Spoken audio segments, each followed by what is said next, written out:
ఇది మీకు 3 ఆచారాలు అంటే చెప్తున్నాయి ఇప్పుడు ఇప్పుడు ఇప్పుడు మీరు ఇవన్నీ చెప్తే కూడా కింద కామెంట్ లో మిమ్మల్ని అయ్యా నేను ఒక కథ చెప్తా మీకు. ఒక సామాన్యుడు తన కొడుకు తండ్రి కలిపి ఒక గుర్రాన్ని తీసుకొని వెళ్తున్నాడంట. వెళ్తుంటే ఒక సామాన్యుడు ఏం చేశాడు, ఎవడరా వీడు అంత పెద్ద గుర్రము మంచిగా ఉంది, మంచిగా ఎక్కి సవారీ చేసుకుంటా పోకుండా వీడికి చేత కాదు పిచ్చినా కొడుకులని తిట్టి గుర్రం ఎక్కిపోవచ్చు కదరా బాబు అన్నాడంట. అప్పుడు అవు కరెక్టే కదా అని వాడికి ఆలోచన వచ్చింది. అరే కానీ గుర్రం ఎక్కారట, ఒకడు ఎక్కిపోతున్నాడు, కింద కొడుకు పట్టుకొని తండ్రి ఎక్కాడు. ఎక్కితే అదేంట్రా అంత పెద్ద గుర్రం ఉంది, ఇద్దరు ఎక్కిపోవచ్చు కదా, ఒకడెక్కిపోతే పిచ్చినా కొడుకులని వాడు తిట్టాడు. అరే ఇద్దరు తిరుగుతున్నాడు. మళ్ళీ ఏం చేశాడు, తండ్రి కొడుకులు ఇద్దరు ఎక్కారు. కొంత దూరం వెళ్ళకి ఇంకొకటి వచ్చాడు. మీరు అసలు మనుషులేనారా, అంత చిన్న గుర్రం మీద ఇద్దరు దున్నపోతులాగా ఉన్నారు, మీరు ఎక్కిపోతే ఆ గుర్రం పరిస్థితి ఏం కాదు, అసలు బుద్ధి ఉంది అనగానే వాడు మళ్ళీ దిగిపోయాడు. ఇంకొక కొంచెం దూరం పోయిన తర్వాత మళ్ళీ మొదలైంది.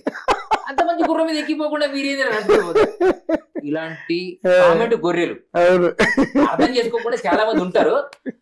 అవి నా గడ్డంలో పీకేసిన ఎండతో సమానం అని నేను అంటున్నాను. ఎందుకంటే నేను ఇప్పుడు చూస్తున్నప్పుడు రాలిపోతుంటాయి కొన్ని, వాటిని పట్టించుకున్నాను కదా, అతుకునేది ఏమీ లేదు, ఫేక్ పెట్టినా అతుకు. అంటే మీరు నిజాన్ని నిర్భయంగా మాట్లాడతారు కదా స్వామి, మరి ఏమన్నా మిమ్మల్ని యథార్థవాది లోక విరోధి వీరబ్రహ్మేంద్ర స్వామికి ఉన్న లక్ష్యమే అది. కానీ మరి ఇప్పుడు బెదిరింపు బెదిరింపు అనేది కలియుగంలో కాదు, ప్రతి యుగంలో ఉంటది, ప్రతి వాడికి ఉంటది. అర్థమైందా? నువ్వు ముస్లిం మతంలో ఏదైనా హిందూ ధర్మం గురించి మాట్లాడితే వాడికి ఉంటది, హిందూ ధర్మంలో ఇతరుల గురించి వాడికి ఉంటది, పార్టీ వాడు ఇంకో పార్టీ నుంచి వాడికి ఉంటది.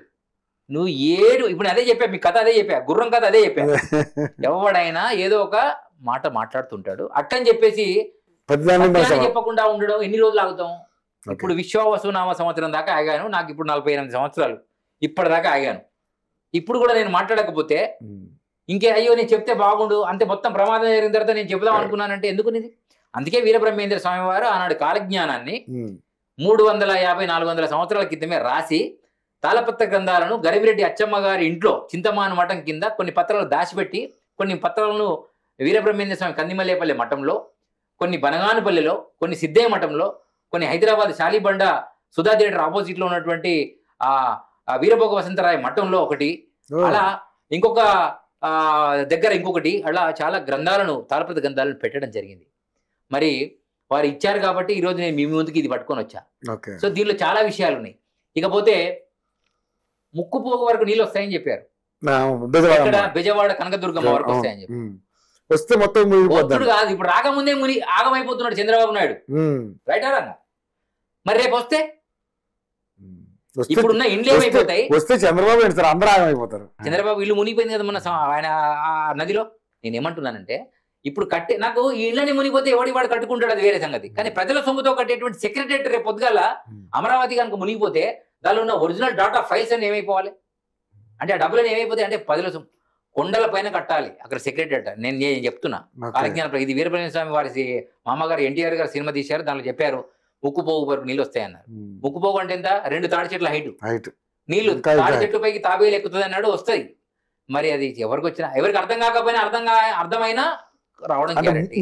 మూసీ నది కాలువ వస్తే పుప్పగిపోతుంది అన్నాడు, నిజామా టైంలో వచ్చింది. ఇప్పుడు మళ్ళా మూసీ నది కాలువ పరిస్థితి కూడా మన వచ్చింది. నిజంగా రేవంత్ రెడ్డి గారికి మనం హ్యాట్సాప్ చెప్పాలి. హైడ్రా పేరు మీద మూసీ నదిలో నీళ్ళని తొలగించాడు మాక్సిమం, లేకపోతే వాళ్ళందరూ చనిపోయేవాళ్ళు. మొన్న ఈ మూసీ నదిలో ఒక రకంగా బెటరే, వాళ్ళకి డబుల్ బెడ్రూమ్ సింగిల్ బెడ్రూమ్ ఇచ్చాడు, చాలా సంతోషం, ఆయనకు చప్పట్లు కొట్టాలి మనం. అంటే ఎవడైనా స్వార్థపరుడో నిస్వార్థపరుడో దొంగ వల్ల కూడా కొన్ని మంచి జరుగుతాయి. ఇప్పుడు బ్రిటిష్ వాడు రైల్వే పట్టాలు వేసుకున్నాడు ఈ దేశంలో ఉన్నటువంటి ధనాన్ని తొగలగొట్టడానికి. ఓ పడవల మీద వాస్కోడి గామా డబ్బులను దోసుకొని పోయాడు, కానీ పడవలు మిగిలిపోయాయి. కానీ రైల్వే పట్టాల పేరు బ్రిటిష్ వాడు వేసిన రైలు పట్టాలు మిగిలిపోయాయి. వాడి మీద మనం ఇప్పుడు పెద్ద పెద్ద రైళ్లు మనం తయారు చేసుకుంటున్నాం, వందే భారత్ ఎక్స్ప్రెస్ లాంటి రైళ్లను మనం తయారు చేసుకోగలుగుతున్నాం, రైటా కదా? సో కొంత వారి స్వార్థపరుల వల్ల కూడా కొన్ని మంచి జరుగుతాయి. సో వాటిని మనం వాడుకోవాలి. కానీ అలాంటిది ఇంకొక వ్యవస్థ ఉంది. బ్రిటిష్ వాడి రైలు పట్టాలు అయితే వదిలేస్తే దాని మీద రైళ్లు వాడుకుంటున్నామో, అక్కడ నుంచి ఇంకొక వ్యవస్థను వదిలిపెట్టారు, దాని పేరు పోలీస్ వ్యవస్థ. ఇప్పుడు మన వినాయక చవితిలో అమ్మవారి దగ్గర మన ఏ కార్యక్రమం జరిగినా ఇప్పుడు పర్మిషన్స్ వాళ్ళే మనకు అడగబడతాం. మీరు ఎక్కడున్నా మా దగ్గర పర్మిషన్ తీసుకోండి అంట. అరే రంజాన్ అయినప్పుడు అలీమా కేంద్రాలు పెడితే ఎవరికి పర్మిషన్ లేదు, వాడు ఫుల్ లైటింగ్ పెట్టి నడిపిస్తుంటే అడిగేటువంటి ఏ పోలీస్ వ్యవస్థలో ఏ శాంతి భద్రతల పరిరక్షణ కోసమే కదా స్వామి. నేనేమంటున్నా, వ్యంగ్యం కాదు నేను మాట్లాడేది.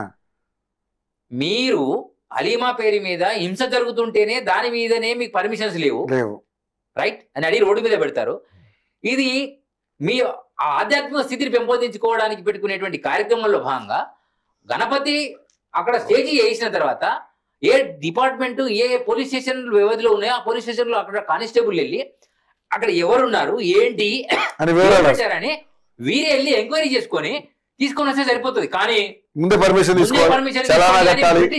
బ్రిటిష్ రూల్స్ ఇంకా రుద్దుతున్నారు. అది మన దురదృష్టం అంటున్నాను నేను. మీకు అర్థమవుతుందని చెప్పి ఆనాడు రాజు కాలంలో రక్షక భట వ్యవస్థ ఉండే, ఆ సైనిక వ్యవస్థ ఉండే, అదే సైనిక వ్యవస్థ ఇప్పుడు ఈ రక్షక భట లేవని మనం అనుకుంటాం. లాండ్ ఆర్డర్ కాపాడాలంటే 2 పద్ధతులు ఉన్నాయి. 85% ఉన్న వాడి దగ్గర నువ్వు పర్మిషన్ అడుగుతున్నావు, అది తప్పు.